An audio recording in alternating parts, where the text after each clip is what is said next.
Les ingénieurs informatiques vivent dans un monde étonnant.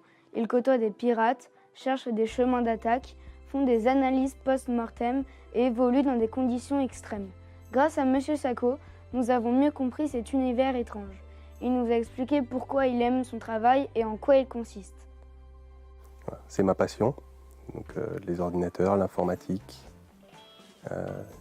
décortiquer les programmes, savoir comment ils fonctionnent. Ça permet de lutter contre les pirates notamment, et c'est intéressant.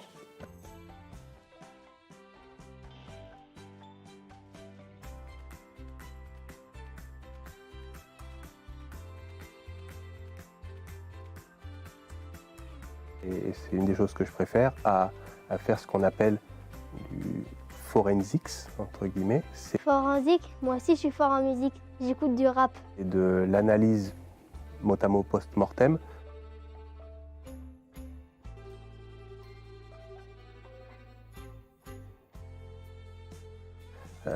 C'est-à-dire quand une entreprise se fait pirater, être capable de déterminer de quelle manière le piratage a eu lieu.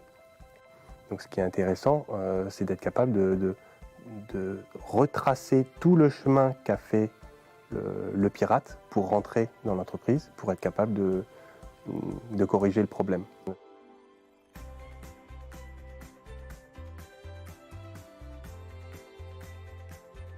Ça va être aussi de concevoir les architectures des clients.